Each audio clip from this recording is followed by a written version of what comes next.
வணக்கம், welcome back to PV traders. யூஎஸ்னோட tariff எல்லாருக்குமே தெரியும். ஸோ யூஎஸ் வந்து 50% டேரிஃப் இந்தியாவுக்கு போட்டிருக்காங்க. அது மாதிரி நிறைய கண்ட்ரீஸ்க்கு வந்து நிறைய டேரிஃப் போட்டிருக்காங்க.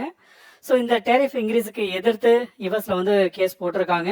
ஸோ அந்த கேஸை யார் போட்டாங்க, எதுக்கு போட்டாங்க, ஸோ அந்த கேஸ்னோட கரண்ட் ஸ்டேட்டஸ் என்ன, ஸோ அதை பற்றி ட்ரம்ப் என்ன சொல்கிறாரு அப்படின்றதெல்லாம் இந்த வீடியோவில் நம்ம டீட்டெயிலாக பார்க்கலாம். அதுக்கு முன்னாடி நம்ம சேனலை சப்ஸ்கிரைப் பண்ணலாம், சப்ஸ்கிரைப் பண்ணி வச்சுக்கோங்க.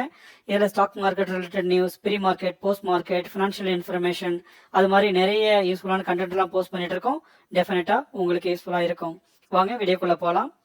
கோர்ட்டில் யார் கேஸ் போட்டிருக்காங்க, அந்த கேஸினோட ஸ்டேட்டஸ் என்ன அப்படின்னு பார்க்கறதுக்கு முன்னாடி இந்த டேரிஃப் வந்து எப்படி இம்ப்ளிமெண்ட் பண்ணாங்க அப்படின்னு பார்ப்போம்.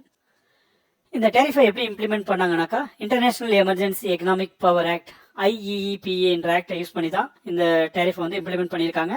இது வந்து எமர்ஜென்சி காலங்களில் பண்ணக்கூடிய ஒரு எக்கனாமிக் பவர், பட் அதை அந்த ஆக்டை யூஸ் பண்ணி இப்போ வந்து நார்மல் சுச்சுவேஷன்லையும் பண்ணியிருக்காங்க. ஸோ இது வந்து யார் ரைஸ் பண்ணாங்க, இந்த கேஸை வந்து யார் ரைஸ் பண்ணாங்க அப்படின்னு பார்த்தீங்கன்னாக்கா, ஒரு சின்ன சின்ன பிஸ்னஸ் பண்ணுறவங்க அரௌண்ட் 12 ஸ்டேட்ஸ்லேருந்து வந்து இந்த கேஸை வந்து ரைஸ் பண்ணியிருக்காங்க. ஸோ இதில் எக்ஸாம்பிளுக்கு சொல்லணும் அப்படின்னாக்கா, ஹேண்ட் டு மைண்ட்ஸ், விஓஎஸ், அது மாதிரி நிறைய கம்பெனிஸ்லாம் சேர்ந்து தான் இந்த கேஸை வந்து போட்டிருக்காங்க. இந்த கேஸில் வந்து அவங்க என்ன கன்சர்ன் பண்ணியிருக்காங்க அப்படின்னு பார்த்தீங்கன்னாக்கா, பிஸ்னஸ்க்கு வந்து இது பெரிய த்ரெட்னிங்காக இருக்குது. ஸோ இதை அவங்களால சர்வே பண்ண முடியல. டேரிஃப் வந்து திடீர்னு மேலே போனதுனால ஸோ அதுக்கு ஈக்குவலாக வந்து அவங்களால பிஸ்னஸை வந்து பேலன்ஸ் பண்ணுறதும் சர்வே பண்ணுறதும் ரொம்ப கஷ்டமாக இருக்குது அப்படின்ற கன்சர்னை வந்து அதில் ரைஸ் பண்ணியிருக்காங்க. ஸோ ஃபர்ஸ்ட் இந்த கேஸ்லாம் எங்கே நடந்தது அப்படின்னு பார்த்தீங்கன்னாக்கா, இது லோயர் கோர்ட்ஸில் தான் நடந்தது. இது வரைக்கும் மொத்தமாக 3 லோயர் கோர்ட்ஸில் வந்து நடந்திருக்கு. அதில் ஃபர்ஸ்ட் வந்து பார்த்தீங்கன்னாக்கா, நார்த்தன் டிஸ்ட்ரிக்ட் ஆஃப் இலியனாஸ் அங்கே நடந்திருக்கு.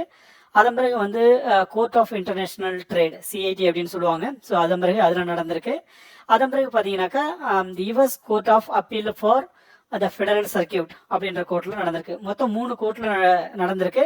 இந்த 3 கோர்ட்டினுடைய தீர்ப்புமே ட்ரம்ப்னுடைய அட்மினிஸ்ட்ரேஷனுக்கு ஆப்போசிட்டாக தான் வந்திருக்கு. ஸோ அவங்க என்ன சொல்கிறாங்கனாக்கா, ஸோ எமர்ஜென்சி காலங்களில் யூஸ் பண்ணக்கூடிய ஆக்டை வந்து ஸோ இது மாதிரி சுச்சுவேஷனில் வந்து யூஸ் பண்ணக்கூடாது, ஸோ அது வந்து கரெக்டான லா கிடையாது அப்படின்னு சொல்லி அதை வந்து அப்போஸ் பண்ணியிருக்காங்க. அதன் பிறகு என்ன நடந்திருக்கு அப்படின்னு பார்த்தீங்கன்னாக்கா, இப்போ இந்த கேஸ் வந்து யுஎஸ்னுடைய சுப்ரீம் கோர்ட்டுக்கு போயிருக்கு. ஸோ அதனோட ஹியரிங்ஸ் வந்து நவம்பர் 5 வந்து வரப்போகுது. ஸோ இதில் இருந்து வந்து 1 மந்த்தோ 2 மந்த்ஸோ இன்னும் எவ்வளோ மந்த் போகுன்றது தெரியல. ஸோ இதை மாதிரி வந்து இந்த கேஸ் வந்து யுஎஸ் கோர்ட்டில் நடக்கும். ஓகே, அடுத்தது என்ன நடக்கும் அப்படின்னு பார்த்தீங்கன்னாக்கா, ஒருவேளை சுப்ரீம் கோர்ட் வந்து ஏற்கனவே இந்த லோயர் கோர்ட்டில் சொன்ன மாதிரி ட்ரம்ப்னுடைய அட்மினிஸ்ட்ரேஷனுக்கு ஆப்போசிட்டாக அவங்க வந்து ஒரு தீர்ப்பு கொடுக்குறாங்க அப்படின்னு வச்சுப்போம். அப்போனாக்கா ட்ரம்ப்னோட அட்மினிஸ்ட்ரேஷன் வந்து ஏற்கனவே ஒரு $100 பில்லியன் வந்து மற்ற கண்ட்ரீஸ்க்குலாம் டேரிஃப் போட்டு வசூல் பண்ணியிருக்காங்க இது வரைக்கும். ஸோ அந்த பணத்தை எல்லாத்தையும் அவங்க திருப்பி கொடுக்க வேண்டியது சுச்சுவேஷன் வரும். ஸோ இது வரைக்கும் அவங்க எந்தெந்த டேரிஃப் போட்டிருக்காங்களோ எல்லா டேரிஃபுமே வந்து கேன்சல் ஆகும். இப்போ வந்து டேரிஃபினுடைய நெகோசியேஷன்லாம் சில கண்ட்ரீஸில் போயிட்டு இருக்கு. ஸோ அது அந்த ப்ராசஸ் எல்லாமே ஸ்டாப் ஆகும். இது வந்து யுஎஸ்னுடைய ட்ரேட் பாலிசியை வந்து பயங்கரமாக இம்பாக்ட் பண்ணும். ஸோ அதன் பிறகு வந்து அவங்களுடைய ஸ்டாக் மார்க்கெட்டும் பயங்கரமாக அடி வாங்குறதுக்குரிய வாய்ப்பு இருக்கு. அடுத்தது இதை பற்றி ட்ரம்ப் என்ன சொல்றாரு அப்படின்னு பார்த்தீங்கன்னாக்கா, இது வந்து யுஎஸ் ஹிஸ்டரியிலே வந்து ஒரு பெரிய இம்பார்ட்டண்டான கேஸாக இருக்கும். ஒருவேளை யுஎஸ் கோர்ட் வந்து அந்த ட்ரம்ப்னுடைய அட்மினிஸ்ட்ரேஷனுக்கு எதிராக, எஸ்பெஷலி அந்த டேரிஃபுக்கு எதிராக தீர்ப்பு கொடுப்பாங்க அப்படின்னு சொன்னாக்கா, நம்ம எல்லா பணத்தையும் எல்லாருக்கும் திருப்பி கொடுக்க வேண்டிய சூழ்நிலை வரும். நம்ம வந்து நிறைய பில்லியன்ஸ் வந்து ஆல்ரெடி கலெக்ட் பண்ணிட்டோம். ஸோ எல்லாத்தையும் கொடுக்க வேண்டியது இருக்கும். இது பெரிய லாஸாக இருக்கும். ஸோ யுஎஸ்னுடைய எக்கனாமிக்கை பொறுத்த வரைக்கும் பெரிய இம்பாக்ட் ஆகிருக்கும் அப்படின்னு சொல்லியிருக்காரு. சுப்ரீம் கோர்ட்டினுடைய டிசிஷனை பேஸ் பண்ணி தான் அடுத்தது என்ன நடக்க போகுது அப்படின்றது தெரிய வரும். இது மேபி 1 மந்த்தோ 2 மந்த்ஸோ அது எவ்வளோ மந்த் ஆகுன்றது தெரியல. ஸோ அது வர டைமில் டெஃபினட்டாக மார்க்கெட் வந்து அதுக்கு ரியாக்ட் பண்ணும்.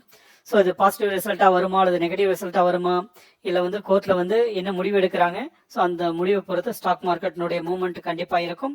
வாட்ச் அவுட் பண்ணணும். Thank you very much. சப்ஸ்கிரைப் பண்ணுங்கள்.